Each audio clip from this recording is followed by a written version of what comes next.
दोस्तों, आज हम बात करेंगे कार्ल मार्क्स के फ़लसफ़े के हवाले से एक टॉपिक पे, जिसे डायलेक्टिक मटेरियलिज़म कहते हैं। उर्दू में हम इसको जदली मादियत का नाम भी दे देते हैं। कार्ल मार्क्स 19वीं सदी का एक बड़ा स्कॉलर था, और इतना बड़ा स्कॉलर था कि उसके बाद उसके कद काठ का कोई स्कॉलर जो है वो आज तक आया नहीं, और उससे कई सदियां पहले भी उस कद काठ का कोई स्कॉलर नहीं आया। तो उसने बहुत सारे जो है वो जहाँ मसाइल के ऊपर और साइंस के ऊपर बात की है, तो उसमें ये एक उसका ऐसा फ़लसफ़ा है जो कि असल में सोशियोलॉजी या सोशल साइंस की बात है, जिसको यहाँ पे बहुत तरीक़ों से मिसकंसीव किया जाता है। कार्ल मार्क्स को मज़हब के हवाले से ख़ास तौर पे पाकिस्तान में बहुत जो है वो टारगेट किया जाता है। हालांकि मार्क्स कभी भी जो है वो किसी मज़हब का या किसी सकाफ़त का दुश्मन नहीं रहा। वो मज़दूरों और पिछड़े हुए तबकात की जो है वो बात करता है। तो इस हवाले से बात करने से पहले हम थोड़ा सा तारीख़ी तौर पे हम देखते हैं कि जो मुख्तलिफ समाज रहे हैं। तो एक वक्त था जिस वक्त इंसान जो है वो जंगल में रहता था। जंगल में जिस वक्त इंसान रहता था तो वहाँ पे उसको शिकार की ज़रूरत थी खुराक के लिए, और इसी तरह से जो है वो उसको शेल्टर की ज़रूरत थी कि जो दूसरे जानवर हैं उसे किस तरह से बचाव करना है। तो वक्त के साथ इंसान को महसूस हुआ कि अगर हम इकट्ठे रहें तो ज़्यादा बेहतर जो है वो हम ज़िंदगी गुजार सकते हैं। तो उन्होंने कबीलों की शक्ल में रहना शुरू किया और ज़राअत का सीखा कि ज़राअत कैसी होती है, और ज़राअत से जो है वो अपना गुजारा करना शुरू किया। तो वो उसको हम एक तारीख़ी तौर पे जो है वो एंशंट आप समझें कि ऐसा समाज समझते हैं, एंशंट कम्युनिस्ट समाज आप समझते हैं, कि जिसमें तमाम लोग जो है वो बराबरी की बुनियाद पे रहते थे, और जो उगाते थे उसको शराकत तरीके के ज़रिए खा लेते थे, शेयर कर लेते थे। उसके बाद जो है वो ग्रेजुअली जब समाज बदला तो हम देखते हैं कि जनाब जो है वो कबीलादारी निज़ाम आया, जिसमें कबीले के सरदार जो है वो एक वाज़ेह हैसियत जो है वो रखते थे और बाकी अवाम को जो है वो दबाने के लिए।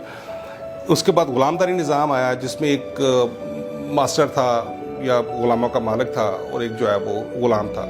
तो ग़ुलामों को जो है वो उनकी मेहनत को इस्तेमाल करके जो मालिक है वो अपने फ़ायदे के लिए इस्तेमाल करता था। उसके बाद जो है वो जागीरदारी निज़ाम आया। जागीरदारी निज़ाम बाद में ज़्यादा जब एक्सटेंड हुआ तो बादशाही निज़ाम के तौर पर भी आप उसको देख सकते हैं। तो उसमें बड़ी बड़ी जागीरों में मुल्क को तकसीम कर दिया जाता था, और जागीरदार जो है वो वहाँ से लोगों से टैक्स कलेक्शन करता था, और आम जो हारी थे, बेज़मीन जो लोग थे, उनकी मेहनत को इस्तेमाल करके आप समझे एक्सप्लॉयटेशन की एक शक्ल में अपने पास जो है वो माल का इर्तिकाज़ करता था। ये सारा सिलसिला आपने देखा। उसके बाद हम मतलब तकरीबन 2 सदियाँ 3 सदियाँ पहले हमने देखा कि समाज तब्दील हुआ, मशीन आई समाज में, और वहाँ पे एक तरह से प्रोडक्शन के ज़्यादा तेज़ तरीके जो है वो पैदा हुए। तो सरमायादारी निज़ाम में जो है वो आप समझें कि ग़ुलाम की ज़ंजीरें जो है वो खोल दी गई, लेकिन वो पैसे का ग़ुलाम उसको बना दिया गया। यानी कि वो अगर 8 घंटे काम करता है तो उसकी मजदूरी का पूरा हक नहीं मिलता। इसको हम जो है वो आप समझे कि मुख्तसरन जो थ्योरी ऑफ लेबर है मार्क्स की, वो भी हम कह सकते हैं कि सरमायादार का और मजदूर का डायरेक्ट तज़ाद है। अगर कोई ऐसी जिन्स है जो कि रॉ मटेरियल से लेके, खाम माल से लेके एक प्रोडक्ट तक आती है, तो उसमें जो वैल्यू ऐड होती है, फॉर एग्ज़ाम्पल हम ये ग्लास को लेते हैं कि ये जिस वक्त पैदा हुआ होगा तो ये लोहे शीशे का रॉ मटेरियल होगा। शीशे का रॉ मटेरियल की कीमत जो है वो ना होने के मुतरादिफ है। उसके बाद किसी मजदूर ने काम किया और ये ग्लास की शक्ल जो है वो आ गई। मैं मिसाल के तौर पे बात कर रहा हूँ। इसमें जो इनपुट था मजदूरी का, वो अगर पूरे का पूरा मजदूर को दे दिया जाए तो वो यानी मुनाफा उसमें से माइनस हो जाएगा। अब चूँकि सरमायादार का सर्वाइवल तब है अगर वो मुनाफा कमाता है, तो वो ये करता है कि मजदूर को उसका पूरा हक नहीं देता, और वो हक काट के उसको कम मजदूरी दे के जो पैसे वो बचाता है वो उसका प्रॉफिट होता है। तो ये सरमायादार का और मजदूर का एक डायरेक्ट तज़ाद है जो कि हल नहीं हो सकता जब तक पूरे समाज को और सरमायादारी निज़ाम को तब्दील न कर दिया जाए। ये मार्क्स का यहाँ तक का एक वो। अब हम आते हैं जदली मादियत की तरफ। जदली मादियत दरअसल जो है वो सोशियोलॉजी है, एक सोशल साइंस है। ये मतलब उसका एक आप समझ लें हिस्सा है जिसमें माशरे की नब्ज़ को जो है वो चेक किया जाता है। जो عام طور پہ صرف بائیں بازو نہیں، میں سمجھتا ہوں کہ جو ہمارے رائٹ ونگ پارٹیز ہیں ان کو بھی یہ سمجھنا چاہیے، یہ بڑی امپورٹنٹ بات ہے سیاسی طور پہ کسی بھی تبدیلی کے لیے۔ تو سماج کی نبض پہ ہاتھ کا مطلب کیا ہے کہ سماج کا درجہ حرارت جو ہے وہ تبدیل ہوتا ہے، اور سماج کے درجہ حرارت کی تبدیلی کا اگر سیاسی کارکن کو پتہ ہے تو اس کو یہ پتہ ہوتا ہے کہ کس وقت پہ میرا کوئی چھوٹا سا عمل ایک بڑی تبدیلی کا باعث بن سکتا ہے۔ اس کی مثال ہم اس طرح سے لیتے ہیں کہ جیسے پانی ہے، پانی اگر ٹھنڈا پانی برف کو پگھلا کے ہم رکھیں تو 0 ڈگری سینٹی گریڈ پہ ہے۔ اب اس کو اگر ہم جو ہے وہ ایک حرارت دینی شروع کریں، اس کو گرم کرنا شروع کریں، تو اس میں کئی ہزار جول انرجی جو ہے وہ ہم انپٹ کرتے ہیں، وہ اس کو دیتے ہیں، تو اس کے اندر جو ہے وہ کوئی اپیرنٹ تبدیلی نظر نہیں آتی، لیکن وہ ٹیمپریچر جو ہے وہ بڑھ جاتا ہے۔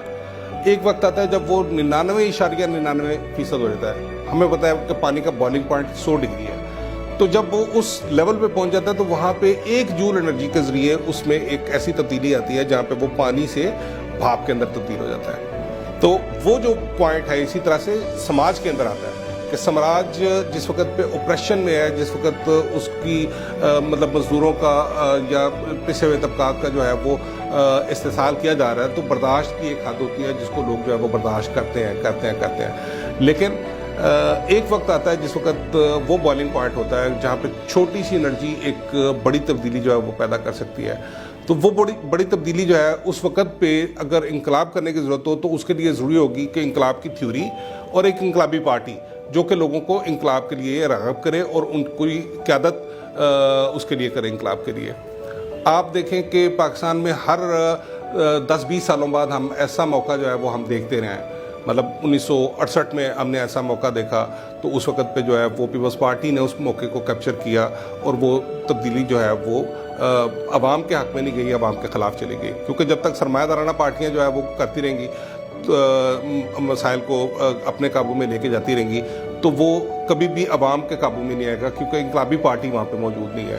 تو اس کے بعد بھی ہم نے جو ہے وہ 90s میں ایسی صورتحال دیکھی، اور ابھی بھی پاکستان کی عوام جو ہے میں سمجھتا ہوں کہ ایک ایسی صورتحال پہ کھڑی ہے جب وہ تمام سیاسی پارٹیوں سے جو ہے وہ کٹ آف ہو چکی ہے، اور ان کے وعدوں سے جو ہے وہ تنگ آ چکی ہے، جو ایسے وعدے جو کہ کبھی بھی پورے نہیں ہوتے۔ تو میں اپنے جو میرے سیاسی دوست یہاں پہ جو ہے وہ اس ویڈیو کو سنیں گے، ان کے لیے یہ پیغام دینا چاہوں گا کہ سماج کے نبض کے اوپر جو ہے وہ ہاتھ رکھنا، یہ ڈائلیکٹک میٹیریلزم ہے، بہت سائنسی بات ہے، اس کو جو ہے وہ آپ محسوس کیجئے، اور وہ عوام کی جڑت کے ساتھ آپ محسوس کر سکتے ہیں۔ عوام کے اندر جب آپ کا رابطہ ہوگا، عوام سے آپ ملیں گے جلیں گے، تبھی آپ کو جو ہے وہ معلوم پڑے گا کہ کس وقت میں عوام کے مسائل کیا ہیں اور عوام کا درجہ حرارت کیا ہے۔ بہت شکریہ۔